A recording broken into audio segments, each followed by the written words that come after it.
미국 나스닥 100 이렇게 안 하면 망합니다. ETF를 한다고 하시면 한 번쯤 들어봤을 나스닥 100 ETF. 미국 ETF 중에 S&P 500과 함께 유명한 ETF 중 하나인데요. 사실 많은 분들이 주변에서 유튜브에서 그리고 인터넷에서 나스닥 100 ETF가 좋다는 말만 듣고 덜컥 매수하는 실수를 하시는데요. 그렇게 나스닥 100을 샀다가는 내 자산에 엄청난 손해를 입게 됩니다. 그래서 오늘은 나스닥 100 ETF를 어떻게 사야 잘 사는지 같이 알아가 보려고 합니다. 여러분, 나스닥 100에 투자라는 이야기는 많이 들어보셨죠? 어떻게 해야 잘 사는 걸까요? 우리나라에서 S&P 500과 더불어 함께 투자해야 할 종목으로 많은 분들이 추천하고 있는 나스닥 100 ETF. 원래 저는 나스닥 100 ETF를 미국 시장에서 직투로 QQQ를 매수했었는데요. 처음에는 그래도 여유 자금이 있어서 매수를 하는데 큰 무리가 없었어요. 그런데 미국 직투로 매수를 하다 보니까 QQQ의 가격은 계속 이렇게 올라가는데 월급쟁이다 보니까 매수할 자금이 부족한 거예요. 보시다시피 현재 나스닥 100 ETF QQQ의 가격은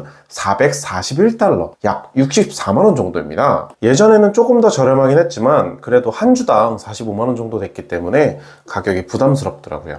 투자는 해야겠고 그런데 가격은 높아서 부담스럽고, 그런데 똑같이 나스닥 100 지수를 추종하는 ETF가 국내에 상장돼 있다는 것을 알고 해당 ETF를 매수하기 시작했습니다. 자, 여기서 잠깐, 이 나스닥 100 지수란 뭘까요? 미국 나스닥 100이란 기술주 중심의 혁신 기업들이 있는 거래소인 나스닥에 상장된 100개의 우량 기업만을 별도로 모아서 만든 주가 지수입니다. 제가 지난 영상에서 S&P 500은 미국을 대표하는 500개의 기업이라고 말씀드렸던 것 기억하시나요? 그것과 같은 맥락이라고 생각하시면 됩니다. 간단하죠? 자, 이야기로 다시 돌아오자면 제가 국내 상장된 나스닥 100 ETF를 처음으로 매수하려고 했더니 생각보다 종류가 정말 많은 거예요. 처음 보는 이름도 많고 뭐가 다른지도 잘 모르겠고, 그래서 그때는 솔직히 잘 몰라서 막 샀어요. 처음엔 그냥 아무거나 골라도 다 비슷하겠지 싶었거든요. 하지만 시간이 지나고 보니까 ETF마다 수수료가 꽤 다르더라고요. 그리고 그 차이가 쌓이면 쌓일수록 생각보다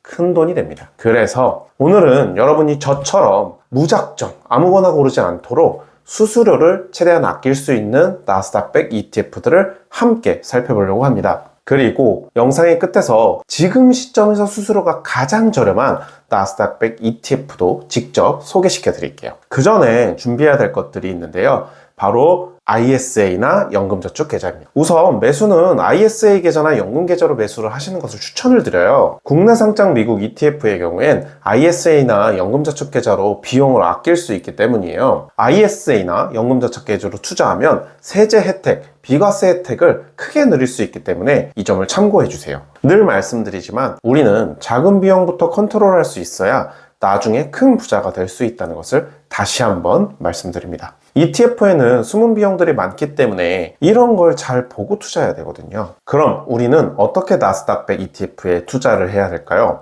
우선 간단하게 장점과 단점부터 정리해 보겠습니다. 먼저 국내 상장된 나스닥 100 ETF의 장점부터 볼게요. 가장 큰 장점은 국내 주식시장이 상장되어 있지만 미국 시장과 동일한 지수를 추종하는 ETF를 편하게 매수할 수 있다는 점입니다. 우선 달러가 아니라 원화로 투자할 수 있다는 점, 그리고 무엇보다도 QQQ처럼 한 주에 수십만 원씩 하는 ETF와 달리 국내 상장 ETF는 평균 2만원 정도면 한 주를 살 수 있다는 게 정말 큰 장점이에요. 또 다양한 운용사에서 출시한 ETF들이 있기 때문에 내가 선호하는 운용사의 상품을 선택할 수 있다는 점도 투자자 입장에서는 매우 유리하죠. 그렇다면 단점은 무엇일까요? 첫 번째는 미국 직투가 아니다 보니 즉각적인 대응이 어렵다는 점입니다. 그리고 두 번째, 나스닥 100을 추종하는 만큼 변동성이 크다는 점이에요. 또 하나는 국내 상장 상품이다 보니까 정부의 과세 정책에 변화에 민감할 수 있어요. 최근에 논란이 됐던 이중과세 문제처럼 말이죠. 그렇지만 변동성이 크다는 건 그만큼 기회도 많다는 뜻이기도 합니다. 지금처럼 하락장일 때 분할 매수를 해두면 나중에 상승장이 왔을 때 큰 도움이 될 수 있겠죠. 자, 그럼 이제 국내 상장 미국 나스닥 100 ETF의 종류를 같이 알아볼까요?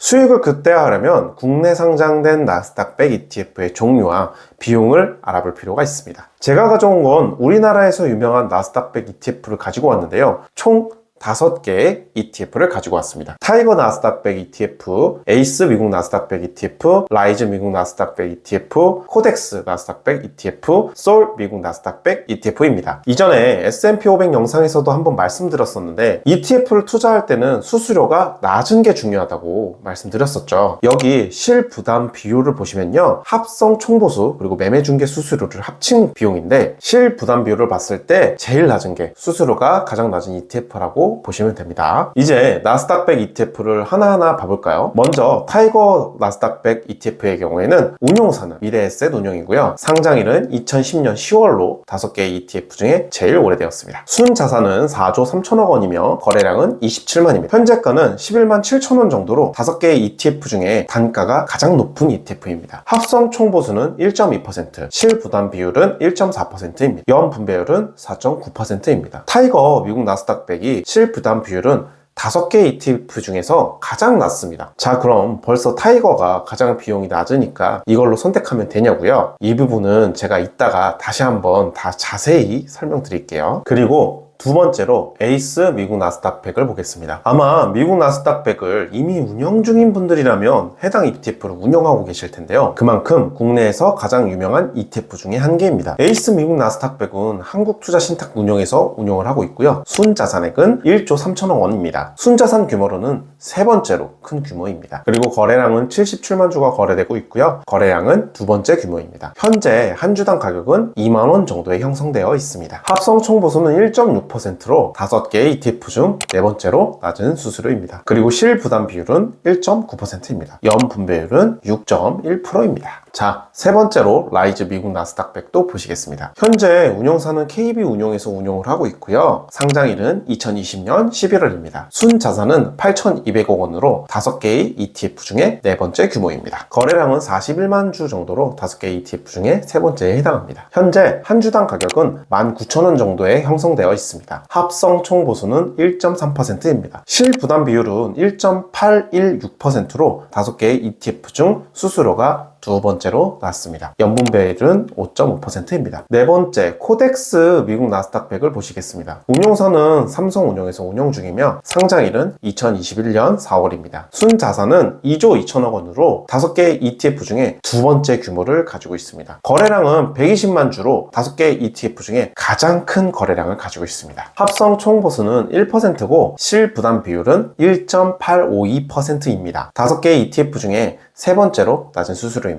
연분배율은 없는 걸로 나타나는데요. 이는 코덱스 미국 나스닥백이 원래는 TR 상품이어서 배당금이 전부 다시 재투자되는 투자 상품이었는데요. 그런데 정부에서 국내 상장 해외 주식 TR 상품을 금지시키면서 상품명도 코덱스 미국 나스닥 TR에서 TR이 없어지고 코덱스 미국 나스닥 100이 됐습니다. 그래서 연분배율은 현재 없는 것으로 나오는데 이제 배당금이 지급되면 나올 예정입니다. 그리고 마지막으로 솔 미국 나스닥 100 ETF를 보시겠습니다. 운용사는 신한자산운용에서 운용을 하고 있고요. 상장일은 2024년 3월로 5개의 ETF 중에 가장 늦게 상장되었습니다. 순자산은 400억 원입니다. 거래량은 11만 주이고요. 현재 한 주당 가격은 11,000원에 형성되어 있습니다. 그리고 합성 총보수는 3.7%입니다. 그리고 실부담 비율은 5.7%로 5개의 ETF 중에서 가장 높은 수수료를 가지고 있습니다. 그리고 연분배율은 5.8%입니다. 아무래도 가장 늦게 상장되었고 자산 규모가 아직 크지 않아서 수수료율이 높은 것으로 보입니다. 자, 이렇게 5개의 ETF를 모두 알아봤는데요. 수수료율을 봤을 때는 당연히 타이거 나스닥백 ETF가 가장 낮기 때문에 이거를 골라야 된다고 생각하는데요. 한 주당 주가가 무려 11만 7천 원이기 때문에 매수에 부담이 있을 수 있습니다. 제가 처음에 말씀드릴 때 QQQ도 가격이 부담스러워서 국내 상장 ETF로 매수한다고 말씀드렸었잖아요. 그래서 가격적으로 부담 없으신 분들의 경우에는 타이거를 매수해 가시면 될 것 같고, 부담이 있으신 분들은 4개의 ETF 중에서 수수료가 가장 저렴한 라이즈 미국 나스닥백을 매수하시면 될 것 같습니다. 현재 제 나스닥백 ETF의 수익률은 하락장으로 인해서 약 3% 정도인데요. 저 같은 경우에는 처음엔 아무것도 모르고 에이스 미국 나스닥백이 좋다더라 라는 말만 듣고 그냥 꾸준히 매수해서 들고 있었어요. 그런데 이번에 좀 더 자세히 수수료와 가격을 비교해 보니까 확실히 차이가 있더라고요. 그래서 저도 라이즈 나스닥백 ETF를 20만원 정도 새로 매수했습니다. 현재 기준으로는 수수료도 낮고 거래량도 점점 완정화되고 있어서 충분히 괜찮은 선택이라고 생각했습니다. 하지만 나스닥 100이 아무래도 변동성이 큰 ETF다 보니까 그게 걱정이 된다면 SCHD나 S&P 500 ETF처럼 좀 더 안정적인 상품을 함께 병행해서 투자하시는 것도 좋습니다. 물론 지금처럼 시장이 하락장일 때는 S&P 500도 많이 떨어지긴 했지만 그래도 나스닥보다는 변동성이 낮은 편이라 조금은 더 마음 편하게 투자하실 수 있어요. 다만 계란은 한 바구니에 담지 말라는 말처럼 GLD나 채권처럼 방어적인 자산도 포트폴리오에 살짝 섞어두시면 리스크를 줄이는데 도움이 됩니다. 하지만 어디까지나 투자 성향은 개인마다 다르기 때문에 이건 참고만 해주시고 자신에게 맞는 방향으로 조정하시면 좋겠습니다. 여러분, 워런 버핏은 이렇게 말했습니다. 투자의 가장 중요한 원칙은 돈을 잃지 않는 것이다. 이번 하락장에서 워렌 버핏이 현금화를 했을 때 많은 사람들이 상승장에서 매도한다고 비난을 했어요. 그런데 그 예상은 맞았고 그 현금으로 다시 주식을 사들이고 있습니다. 물론 우리 같은 개인 투자자들이 버핏처럼 돈을 아예 잃지 않는 건 사실상 쉽진 않아요. 하지만 시도조차도 안 하는 건 전혀 다른 이야기라고 생각합니다. 최근엔 저도 내가 왜 주식을 시작했었지? 라면서 투자의 동기에 대해서 다시 한번 생각해 보게 됐는데요. 결국 마음속에 남는 건 나는 계속 가난하게 살고 싶진 않다. 바로 그 감정이었어요. 하지만 지금 제 상황을 보면 당장 큰 돈을 만들 수 있는 것도 아니고 기회도 많지 않더라고요. 그래서 제가 다시 내린 결론은 하나였어요. 조금씩이라도 주식에 투자해서 내 자산을 천천히 늘려보자. 물론 지금처럼 매일 떨어지는 주식을 보면요, 저도 마음이 덜컥 내려앉곤 합니다. 혹시 내 원금까지 날아가는 건 아닐까 싶을 때도 있어요. 하지만 코로나 시절을 떠올려보면요, 하락장은 오히려 기회였었고요. 그때부터 시작한 적립식 투자가 지금의 저를 버티게 해줬습니다. 그래서 저는 지금도 매달 20만원씩 30만원씩 차곡차곡 저를 믿고 투자하고 있습니다. 하락장이라서 여러분도 흔들리실 수 있겠지만 그럴수록 중심을 잃지 않으셨으면 좋겠어요. 오늘 영상 보시고 나스닥 100 ETF 나만의 기준으로 준비해 보시면 어떨까요? 결국 시간의 흐름이 나의 자산이 되어줄 거니까요. 오늘 내용이 여러분에게 조금이라도 도움이 되었으면 좋겠습니다. 그리고 도움이 되셨다면 좋아요와 구독, 댓글도 부탁드리겠습니다. 작은 돈으로 시작하는 나의 기적 머니스타트.